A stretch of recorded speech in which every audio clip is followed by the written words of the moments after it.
Okay, kaawas ko lang sa trabaho pero naglilipat naman kami ng bahay.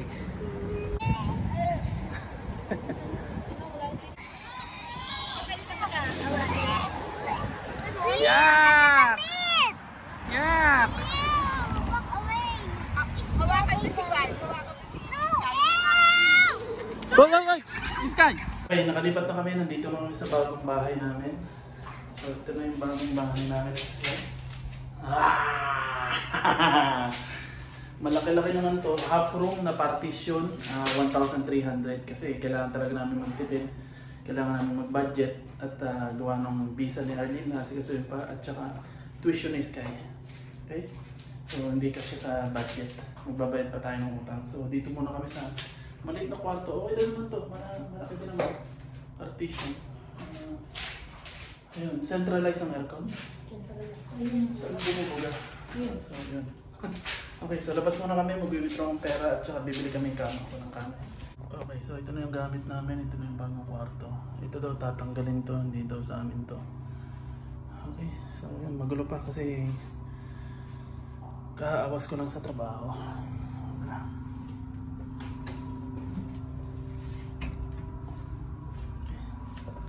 Medyo luma yung building at baho. Ayan, kaya so walang choice. Ito yung mura. Siyempre, anong ina-expect mo kapag mura? Siyempre, pangit. Okay.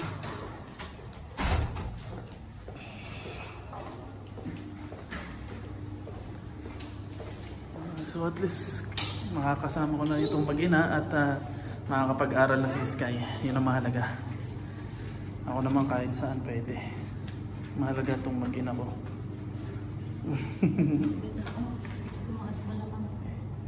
So mag-withdraw lang ako ng pera, bibiling kama at tulog muna kasi pagod na pagod ako. Bukas, mas mahirap kasi bukas yung gamit naman sa Sharjah papunta rito sa Abu Dhabi. Mahirap na. Magastos pa kasi kailangan ko ng pick up kasi mas madami yung gamit doon sa Sharjah. Kain muna kami bago matulog kasi Nagutom si Papa kasi ang taba. Ha? Nagutom si Papa kasi ang taba. Ba't ba?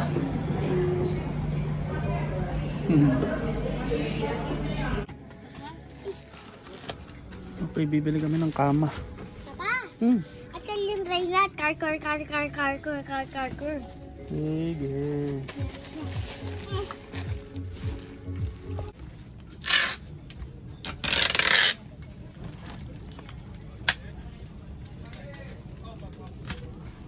Okay. Nakakain na kami at nakabili na kami ng dalawang kama. Kasi hindi kami kasya sa isang kama lang. Gawa ni Sky malikot. Kaya dalawang kama. So, okay ito. Wala kasing queen size. Ayan, mura lang ito. Mura lang kasi walang budget. Boss, sipag ni Sky ha. Sky, open na, open. Sipag ha. Uy. Yan ang kama mo. Ito ang mahirap pag naglilipat. Ito ang pinaka-ayoko dito sa abroad pag naglilipat. At dito parang kultura na yung paglilipat. Kada buwan, lagi kang may nakikitang naglilipat.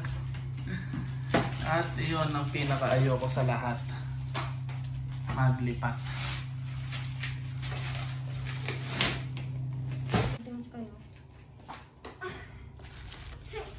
Okay. Ang isa pang napakahirap pag naglipat ay pagkalipat mo, mag-aayos ka naman ng mga gamit. Kaya ito. Kapatid mo nun? Ako. Unang batch pa lang to, ang mas matindi yung galing Sharjah. So bukas punta kami Sharjah. And then yun, mas marami yun. Kasi may mga ano pa, laruan pa si Sky, may bike. Okay. Ano mahirap dito, paglilipat. Tapos wala ka pang off, galing ka sa trabaho, tapos maglilipat. Tapos syempre, agawan sa lift, sa elevator. Ayan.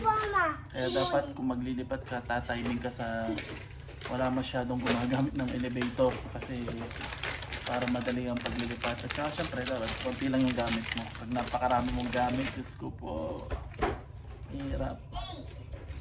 Kaya yan, kahit galing sa YouTube, walang pa niya. Sky, may bagong laruan daw. Sino may bigyan niyan, Sky? Tita Lerma. Tita Lerma at si Lolo Banas. Kaya ang pangalan niya Banas kasi hindi siya naliligo. Lere.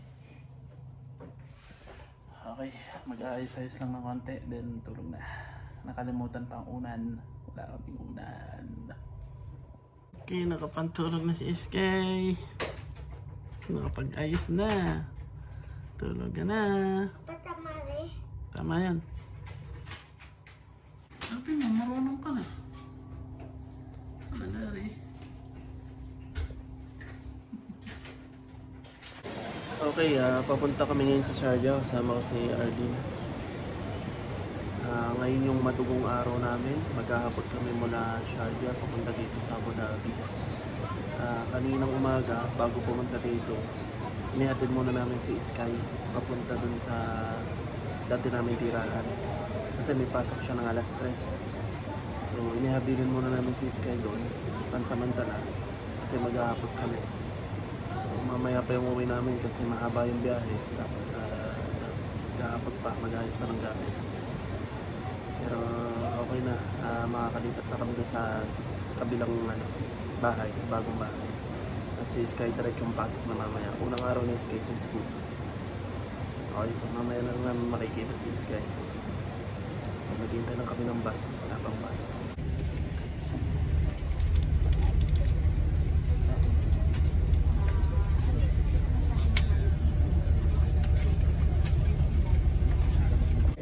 Okay, nandito na kami sa bus papuntang Sharjah. Gumana yung kasama. Okay, nandito na tayo sa Sharjah. Ito na yung dati naming bahay. So, ito na yung mga natira namin gamit. Hakaputin na namin yan. Tapos, ayun, dito na kami sa Abu Dhabi. Medyo madami-dami pa to. Wala na yung mga damit ko, konti na. So, diretso na kami. Okay, so tapos na kami mag-ayos. Tatawag na lang ako ng pick-up mula dito hanggang Abu Dhabi. So, arkila kami ng pick-up. Maliit na pick-up lang. So, ayun, ito yung hirap pag naglilipat. Tapos summer pa, napakainit, sobrang humid. So, talagang pagpapawisan ka sa lahat ng singit. So, okay na to. Set up na lahat. Kukunin na lang, ikakarga na lang sa pick-up. Okay, so tatawag na ako ng patan. Okay, nandito na sa labas yung gamit namin. Ganito siya kadami. Kukunti pa yan. Kasi hindi pa nakakapamili ang asawa ko. Kasi siya maraming namin. Tapos naman ito. Box. Okay. So, diretso na tayo ng Abu Dhabi dito. Kukuha lang ako ng pick up. Okay, naibaba na namin sa building yung aming gamit. So, hinihintay na lang namin yung patan na mag-aabot. Bale, pumunta ako dun sa tindahan ng furniture. Marami kasi dun pick up na mga patan. So, yun ang inarkil ako. 350 hanggang Abu Dhabi kasama ng helper. So, okay na yun. Napakainit kasi, humid. So, ano na yun, okay na yun yung 350 kasama na yung helper. So, tutulungan niya kaming magbuhat-buhat. Kukunti naman yung gamit namin, walang mabigat, walang aparador, walang ref, walang bed. So wala silang bubuhating mabigat kundi itong nasa box, mga damit. So okay na yung 350 kasama ng helper. Kinaon ko na kanina yung patan, tinignan niya kanina. So sabi ko muna 300, tapos tumawad siya 350, pero sabi ko kailangan may helper. So okay na, hintayin lang namin yung pick up and then diretso na kami sa Abu Dhabi. Si Sky papasok na alas 3, so alas 6 awas niya, aabutan pa namin. So ito na yung inarkila namin na sasakyan. So diretso na kami sa Abu Dhabi. Dito na rin kami sasakay kasi hindi naman niya alam yung daan. Okay na. So 350 yan hanggang Abu Dhabi. Kasama na yung helper. Mainit.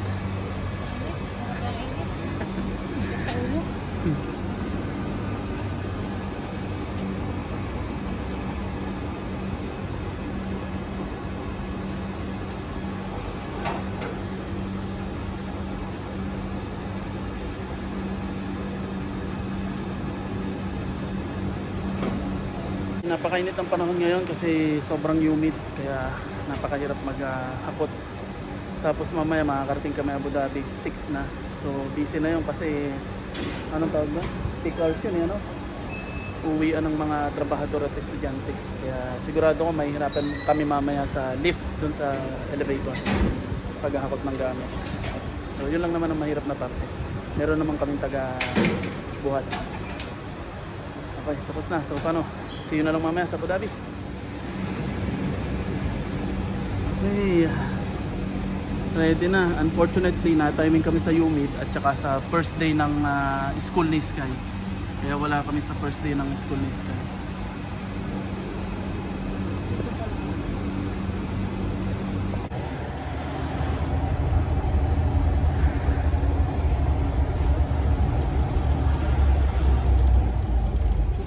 This turn too much.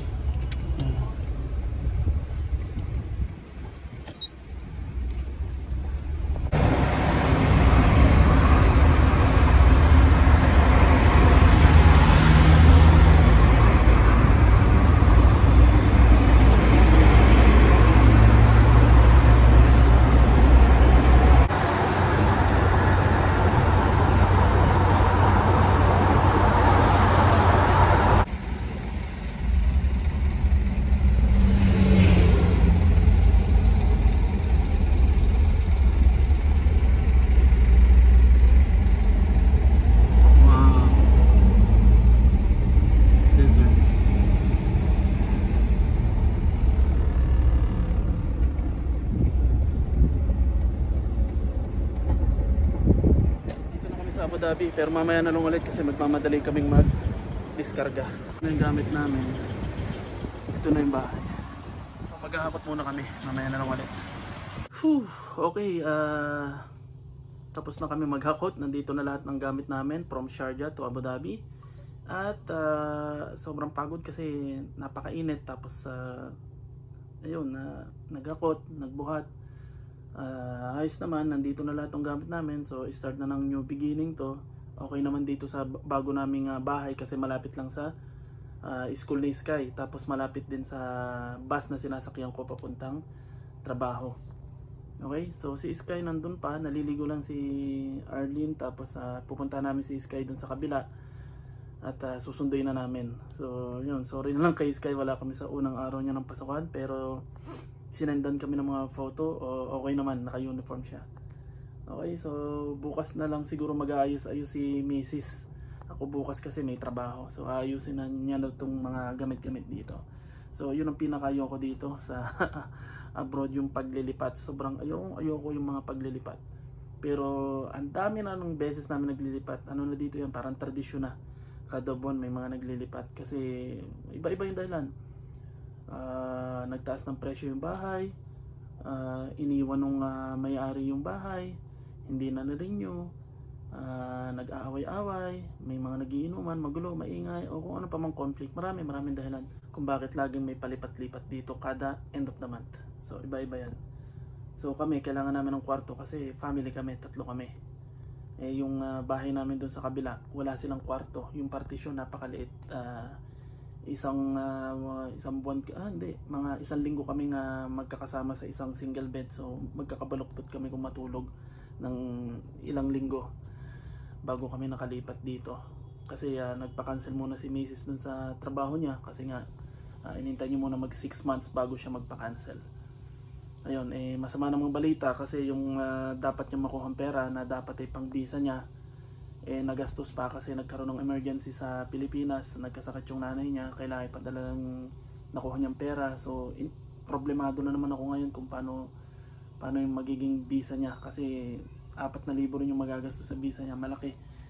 Ubos na yung pera namin kasi binisahan ko si Sky, tapos yung tuition fee ni Sky, tapos yung bayad sa bahay, akin lahat. So iniisip ko, yun ang problema ko ngayon, yung pang visa ni Mrs. So paano, see you na lang sa susunod na video at bye bye. So ito na yung mga gamit namin, medyo magulo pa, hindi pa ayos, hindi pa organized.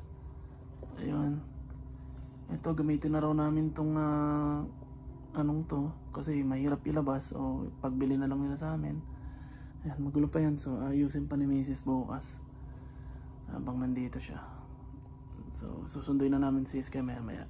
Bye-bye. Okay, nandito na si Sky. Nasundo na namin. Galing sa kapitbahay at galing sa school. Sky, kamusta school mo? Okay. Okay, marami kang ginawa ng classmate mo? Apa. Ah. Kaninong gift yan? Sino may bigay? Kay Lola Panas. Ay, nako. Ay, marami pang ayusin bukas. Good night.